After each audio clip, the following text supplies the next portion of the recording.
Welcome back to Key Talk Media. This is your host, Key Talk. Listen, man, like the video for me, first of all. We about to get into a lawsuit that Jay-Z is now filing on Tony or Anthony Busby. Obviously, y'all know that the Busby law firm came out and they pretty much said that Jay-Z and P. Diddy allegedly did some things, some strange things to a 13-year-old, which now they have dismissed that lawsuit. But I told y'all from the beginning, Jay-Z is not the one that you want to play with, fam. Like, you can say debate who's the better rapper out of him and Lil Wayne. Of course, Wayne's my favorite rapper, so I'm going to always say, oh, I like Wayne's music better. But when it comes to the business of just hip-hop and business, period, and getting stuff done and standing on business, Jay-Z is unmatched. I told y'all that even when I was reporting on that other stuff, right?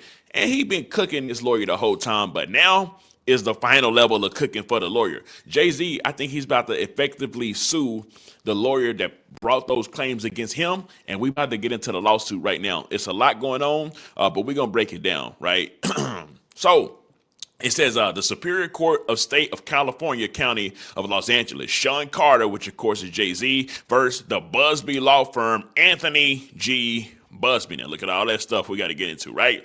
Let's just start this off. Let me actually make the screen a little bigger so when we get to reading it, right? So first is the introduction. Then it's going to get into Jay-Z pretty much then came out and said, man, it was so much distress on me. I felt like he had a gun to my head, all type of stuff, right? So it starts off and it says, plaintiff Sean Carter has filed a well-pleaded claim against the defendant Anthony Busby and the Busby law firm for civil extortion, defamation, and intentional infliction of emotional distress. The amended complaint alleges that there is no dispute the right after Sean Combs was charged with drugging men and women and children who attended his parties. Busby launched a nationwide publicity campaign to attract Combs' victims as his clients. So in a way, this might even actually help Sean Combs, which of course is P. Diddy as well. This lawsuit that Sean Carter, which of course is Jay-Z, is doing against Busby, and Busby is the one with all these claims against P. Diddy, right?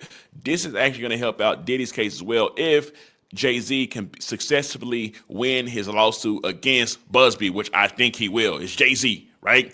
Anyway, so remember, Jay-Z said, hey, you are a $9.99 lawyer, a $1.99 lawyer. You know, talking about that. You're going to find out. And when he said he's going to find out, this lawyer should have got to shaking in his boots, right?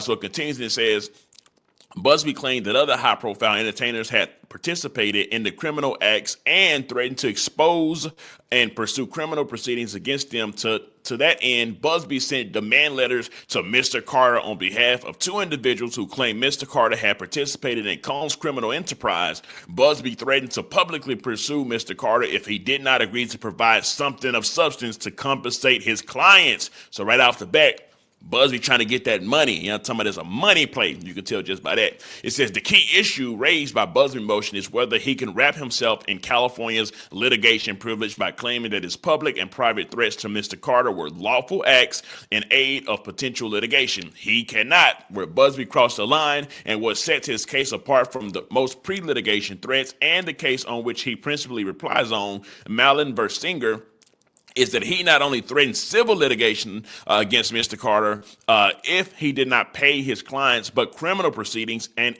a public spectacle as well. A public spectacle, which means, hey, if you don't pay us that money, Jay-Z, you know we're going to bring this and make it public for you, and it's going to destroy your image. Any deals you got, you know that deal you got with the NFL? You won't have that deal with the NFL no more, so pay us this money now. Anyway, so it continues and it says that renders his conduct extortion as a matter of law and bars him from invoking the anti-SLAPP statute. Busby defense is that he threatened criminal proceedings only in his public statements and did not repeat them in demand letters to Mr. Carter. But the law draws no such distinction. Busby's statements must be taken in their entirety, and his demand letter to Mr. Carter must be read in context. To hold otherwise will reward clever extortionists.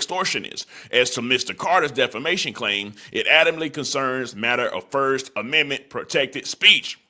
But Mr. Carter presents evidence here sufficient to meet his prima facie burden probably named prima facie burden on the elements of the claim, including constitutional malice. That is likewise the case on his claim for intentional infliction of emotional distress. Busby assertion that there is nothing extreme and outrageous about his false public claims that Mr. Carter is a serial child R-word is erroneous and appalling. The court should deny the motion. So that's the entry, right? So now it says, that was the introduction. Now it says this is the factual background. After Combs' September 2024 indictment, Busby made a public solicitation to represent anyone who claimed to be a victim of Combs. As part of his campaign, Busby publicly threatened criminal referrals against anyone else involved. So whenever Tony Busby was coming out and saying, yeah, we got a client who said some other celebrities was actually a part of it, but we ain't going to release the names right now, that was just all stuff for Jay-Z to see, because behind closed doors, that lawyer had hit up Jay-Z and pretty much tried to get money out of him. So immediately, Jay-Z now believed that it was some extortion. I know Jay-Z now probably thought, okay, he's going to go public. But right when he went public, I remember literally, right when he went public and went viral, immediately Jay-Z responded back with a letter, and his lawyer, Alex Sparrow, who's an absolute beast, responded back with the letter as well. And it was like super quick, right? And immediately, right off the top, people said, oh yeah, Jay-Z's on his, see what I'm talking about? Anyways, it continues and it says, as part of a campaign, Busby publicly threatened criminal referrals against anyone else involved. Then, in the midst of his campaign, Busby sent private demand letters to Mr. Carter on behalf of two clients, threatening to create a public spectacle, obviously in the media, going viral. Mr. Carter paid them something of substance. In the context, Busby public statements, demands were extortionate. Hold on, give me a second here, right? So it says, defendants publicly threatening criminal prosecution. So this is when he publicly said he's going to go a criminal route for Jay-Z, right? It says, throughout September and October 2024, Busby laid the groundwork for the extortion demands. On September 27, he boasted on Instagram that his law firm represented over 120 people who had been abused by Combs and his cohorts. Boom, kicking Jay-Z, right? Anytime he's saying his cohorts or other celebrities, he's boom, hitting it at Jay-Z, right? Stating that many other individuals will be implicated. 2 days later, Busby announced a press conference relating to other alleged perpetrators of crimes, including R-word aside from Combs. At that October 1st press conference, Busby escalated his threats of criminal prosecution, vowing to find the silent accomplices and expose the enablers, right? He continued and he says, in October, Busby began to represent Jane Doe, for whom he would file an action in New York, accusing Mr. Carter of R-word. In public appearances, Busby intensified his threats of a criminal prosecution. On October 2nd, on a podcast, he pledged to ferret out all the people involved who facilitated Combs' misconduct and to hold them accountable in civil and criminal cases. It continues and it says, the next day on a broadcast interview, Busby restated, I expect the indictments and the charges in indictment will grow. I expect other people will be implicated. He warned that those close to Combs should be prosecuted and put underneath the jail, and that they can be criminally charged or civilly sued. People should know. On October 7th, on the Sean Atwood podcast, Busby reiterated threats of criminal prosecution. He foreshadowed that there are going to be some people named in these cases that are going to raise some eyebrows. Again, kicking at Jay-Z, punching at Jay-Z, right? That's like saying, hey, Jay, you see what I'm saying in these interviews? You're going to get it. You're going to get it if you don't pay us that money right now. Pay them. So when you pay them, I can get my cut of money as well. Anyway, so it continues and it says, Busby accused Combs and an unnamed celebrity of R-wording Jane Doe at a party when she was 13. Obviously, we don't know Jane Doe, but we know who the other celebrity A is, which is Jay-Z. Busby did not disclose the person's name. Defendants privately threatened to expose Mr. Carter. So now we're going to get into when Busby, the lawyer, privately tried to expose Mr. Carter, right? It continues and it says, on November 5th, Defendant privately sent the extortion demands to Mr. Carter on behalf of two clients, Jane Doe and Jane Doe. The letter accused him of R-wording both individuals when they were minors. The Jane Doe extortion demand made clear that Mr. Carter supposedly was not yet identified Celebrity A in the New York lawsuit. Busby warned that the only way to avoid a public spectacle was for Mr. Carter to provide his client something of substance in settlement. Busby also threatened to pursue Mr. Carter for supposed crimes that Busby had not even identified on behalf of the person he did not represent. It has been my experience that when someone does this to a victim once, the likelihood is they have done the same thing similar to others. Busby accusations are categorically false.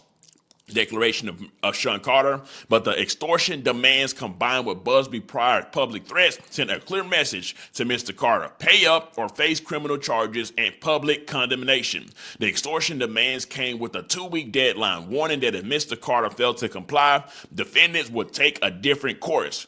Mr. Carter understood from Busby's campaign of public threats combined with private demands for money that Busby would create a public spectacle, including a criminal referral, if Mr. Carter did not buy his silence. After sending these letters to Mr. Carter privately, Busby intensified his media campaign with more threats of criminal prosecution. Around November 14th, in a film produced by TMZ, Busby threatened those who attended Cohn's party, calling them just as guilty. Busby said that some alleged victims of Combs had already spoken to authorities and that he was encouraging all of his clients to do so. So now he's just trying to intimidate and trying to scare Jay-Z into paying up that money, right? But Jay-Z, of course, he's like, what I'm going to do? Him and Alex Sparrow sitting back like, nah, we ain't going to pay these dudes nothing. You know what I'm talking about? Yeah, I'm from Marcy Projects. You know what I'm talking about? I done deal with worse than this. We're going to get them back in the end. Anyway, so it continues and it says, when Mr. Carter refuses to be extorted, defendants defame him.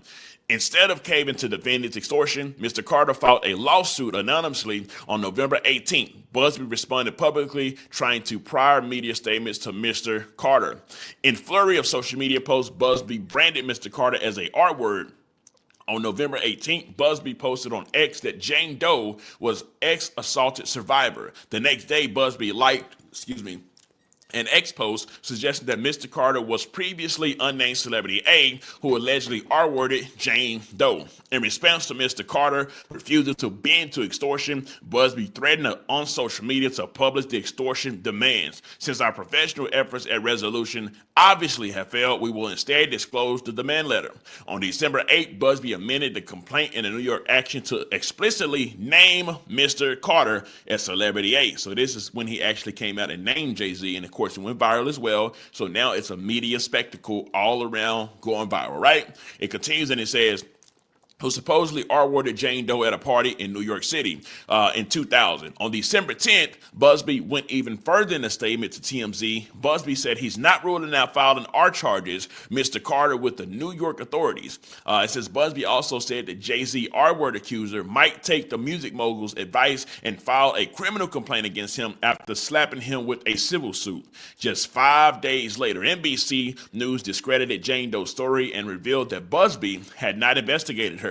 Now it's taking a turn. Well, it's been taking a turn, but now it's taking a real turn, right? Chief among the deficiencies that NBC revealed was that contrary to Jane Doe allegations, her father had no memory of making a 10-round trip from Rochester to Manhattan to pick up his teenage daughter from the party. So Shorty said, hey, my daddy picked me up from the party after they got done having a fun with me. But the daddy like, wait, I don't remember picking her up at all. Super hole in the story, super just that's doubt, right? You got to make doubt, and that's doubt, and it's coming from her own people, right? So it continues and it says, nor did they seek to confirm that musician Benji Madden, with whom Jane Doe claims she spoke on the night of the alleged assault, was in attendance. Madden could not have been because he was performing in the Midwest that night. Instead of owning his failure to vet Jane Doe claims, Busby pinned it on another law firm and suggested that his client takes a polygraph test. Of course, you know what she did not do. So he told his client to take polygraph test, and she still refused to do it. That's why now it has been dropped and Jay-Z's now suing him. This is just leading up to what Jay-Z is going to say, right? It says the legal standard California's anti-SLAPP statute requires a two analyst. At step one, the defendant must establish the challenge cause of action arose from protected activity under the statute. If the defendant meets the burden, at step two, the court examines whether the plaintiff can make a prima facie showing of facts, which, if credited by the trier of fact, would sustain a favorable judgment. At step two, courts consider neither the weight nor the credibility of the plaintiff evidence. The court accepts the evidence favorable to the plaintiff as true and accesses the defendant's evidence only to determine if defeats plaintiff case as a matter of law. So now here's the argument. Step one. Defendant extortionate conduct is unprotected. A defendant conduct is extortion as a matter of law. Defendants cannot meet their burden in step one. Their threats to publicly accuse Mr. Carter of being a child R-word, coupled with their public threats of criminal prosecution, constitute extortion, which is unprotected speech, right? Extortionate threats dressed up as pre-litigation demand letters are undeserving of the protection of the anti-SLAPP statute. Extortion is the act of obtaining money or property from another through the wrongful use of force or fear. And remember, he kept doing them interviews. If they don't come on out and come pay us this money, we gonna have to do criminal charges rather than just civil charges. So that's putting fear into Jay-Z. Well, it's supposed to put fear into Jay-Z, but as we see, it didn't put any fear into Jay-Z because now he's the one with the gun in his hand. You know when they said ain't no fun when the rabbit got the gun, well now Jay-Z got the gun in his hand. Pun intended, right? Fear may be induced by a threat accuse another of a crime or disgrace. Such a threat, when coupled with a demand for money, is a crime punishable in the same manner as if money or property were actually obtained. The threat of criminal referral when linked to a monetary demand is extortion. The threat needs to be overt. It is enough if the victim reasonably fears being accused of some crime. And remember, Jay-Z said he felt like this lawyer had a gun to his head, right? So that's showing that he had fear, that he felt that he was being pressured, right? To determine if a threat is extortionate, court accesses the content of the demand, viewing the totality of the letter and the defendant's conduct leading up to the transmission. The context of Busby demands confirms their extortionate nature leading up to, give me just a second, y'all. Leading up to the extortion demands, Busby publicly vowed that the day will come when we will name names other than Sean Combs. He warned that his clients will speak to the FBI because they have some very important things to say. He threatened that I expect the Combs indictment and the charges in the indictment will grow. And he argued that people who were affiliated with Combs' misconduct should be prosecuted and put underneath. In a lawsuit that Busby filed on behalf of Jane Doe, she shielded the name of celebrity A, but accused the celebrity of R-word. Shortly after making these public statements, defendant sent demand letters to Mr. Carter that accused him of having R-worded two minors, John Doe and Jane Doe. They demanded that he pay something of substance, or else defendants would take a different course. The different course included Busby threats. So this is just showing y'all what the threats are to make it like it's an extortion, right? So it says Busby public threats refer to his targets to law enforcement, and his private threats to hunt for other criminals act involving parties unrelated to his client told Mr. Carter that he should fear a criminal prosecution. Busby continued his public criminal threats, promising to encourage all of his clients to speak to authorities. These were threats publicly to publicly accuse Mr. Carter of R-word and to disclose criminal activity against victims who were not even Busby clients unless Mr. Carter paid his clients substantial sums that is extortion and beyond the pale of permissible pre-litigation conduct, right? It continues and it says, confirming his extortive intent, Busby publicly revealed that Mr. Carter was the celebrity he had been referring to, going so far as to claim he's not ruling out filing R charges against Mr. Carter with the New York authorities. As soon as Mr. Carter refused to pay, California courts consistently hold that such conduct is extortion, rejecting attempts by lawyers to extract settlements by cloaking unlawful conduct and legalese. Even if Jay-Z had given in and Jay-Z had actually paid this lady, there's ways to look it up to see that he settled a R-word case, which could still definitely look bad on Jay-Z, right? It continues and it says, a woman who claimed that Flatley had R-worded her on something cause. No. We'll skip over that one. You know that. Okay, cool. Let's go. Okay, we can start back right here. It says, Busby did the same, threatening to, one, expose Mr. Carter as a serial R-word, a public spectacle, uncover more victims of Mr. Carter's unspecified criminal misconduct unrelated to Jane Doe. Jane Doe claims and encouraged his client to report Mr. Carter to law enforcement unless Mr. Carter paid. Expose the opprobrium and disgrace thereby unless he met Busby demands. Courts have followed flatly to reject anti-slap protection for conduct far less egregious than Busby threats here. Okay, cool. Let's skip it down some here.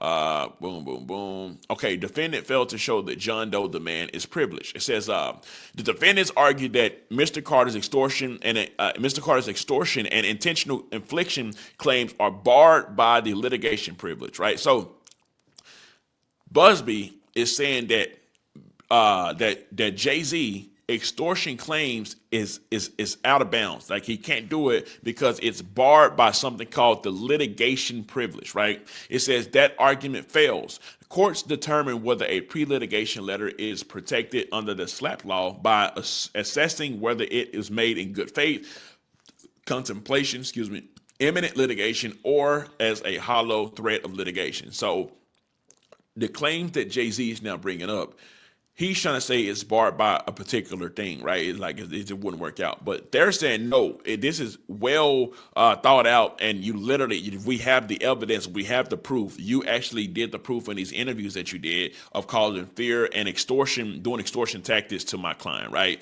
So it continues and it says, defendants make a prima facie showing that they seriously and in good faith propose imminent access to the courts as a means of resolving their dispute. Let's skip it down some. It says, as to the John Doe extortion demand, defendants cannot meet their burden. First, defendants failed to show that they intend in good faith to pursue litigation.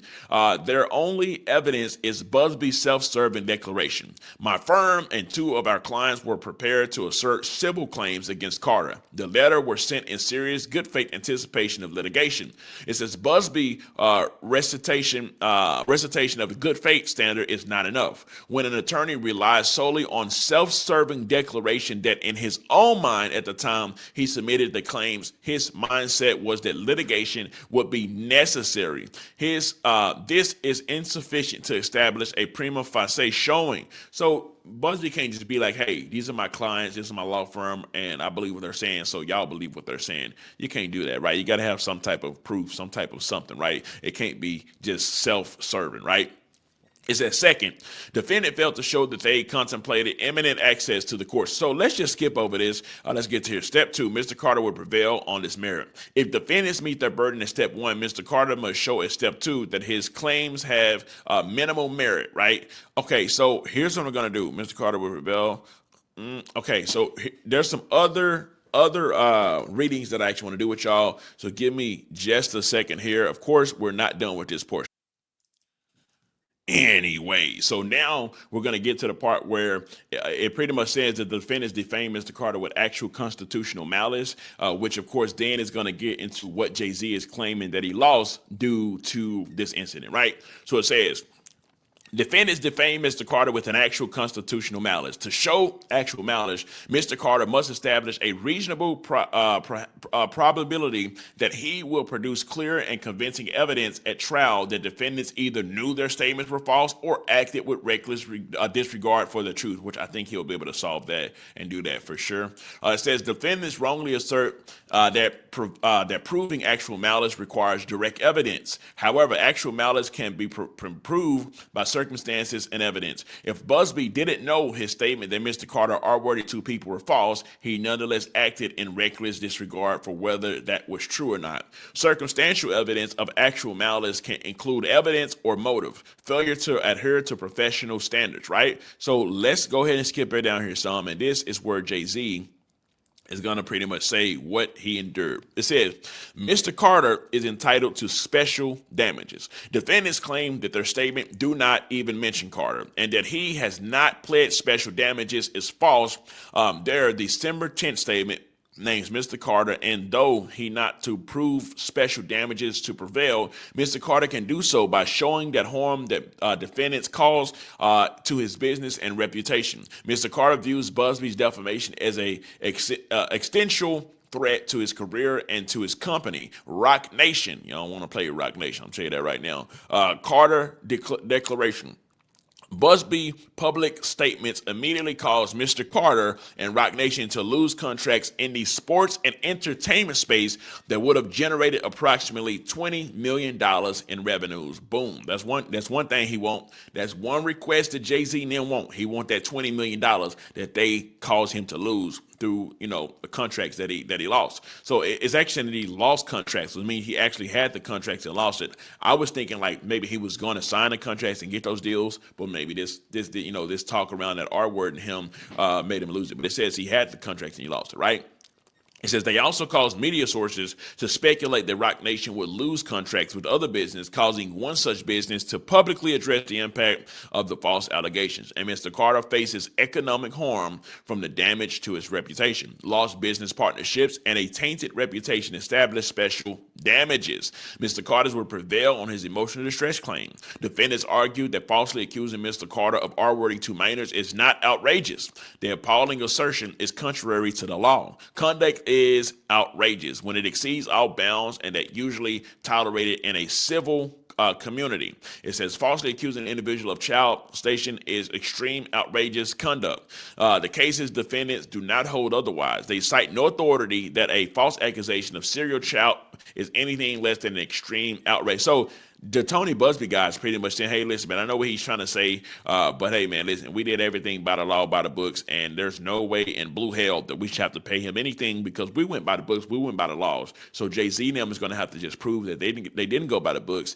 and that they didn't go by the laws, right? So that's going to be a wrap up. We pretty much went through the entire lawsuit that Jay-Z is now doing against Tony Busby and his law firm for, like I said, extortion, defamation, and of course there's one other thing there as well. But anyways, let me know something, bro. Do y'all think that Jay-Z and Rock Nation is going to be successful with getting that $20 million that Jay-Z said he lost based off contracts due to the stuff that was going around his name at the time that Busby filed the lawsuit? All I can say is Jay-Z and Rock Nation don't play. That's something that everybody should just know, right?